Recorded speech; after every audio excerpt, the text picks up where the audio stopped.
Jurors heard hours of closing arguments in Crosetti Brand's murder trial. He's accused of killing 11-year-old Jayden Perkins as the boy defended his mother from a stabbing attack. Our Sara Machi was in the courtroom as both sides made their final arguments to the jury. Sarah.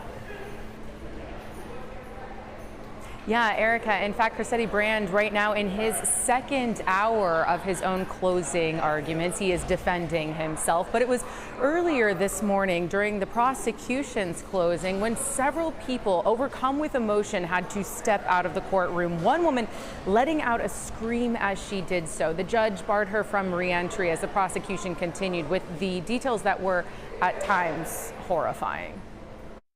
Prosecutors began with this photo of 11-year-old Jayden Perkins as they ran through their evidence against Crosetti Brand, telling jurors the defendant told Jayden's mom, "If I can't have you, nobody can have you," as he allegedly began the knife attack March 13th last year. Mom Lataria Smith was hit about a dozen times and her son once, a fatal blow to his carotid artery. Frankly, when you're trying a murder case, sometimes graphic photographs have to come in. The defendant and Smith had a relationship that started in her teen years, documented for nearly 2 decades, as she had repeatedly filed charges against Brand and was actively fighting for an order of protection the day her son was killed. Prosecutors say Brand had been obsessing over revenge during his incarceration, believing she was the reason for his return to custody, and wasted no time when he was released from the Illinois Department of Corrections at 6:08 p.m. the night before.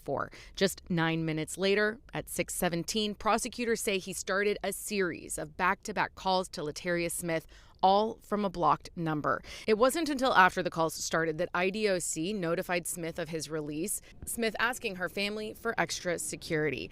At 9:49, they say Brand called an Uber to Smith's apartment building, arriving at the victim's home at 10:10. Prosecutors say Brand would lie in wait overnight because he knew Smith would eventually open her door to take her kids to school. Representing himself, Brand began his own defense by reading an Illinois statute on self-defense, saying it was Smith who introduced the kitchen knife to the situation before it turned deadly. Brand now does face several charges, including first-degree murder, and if convicted, does face the possibility of life in prison. From the Cook County Courthouse, Sara Machi, CBS News Chicago. Sarah, thank you.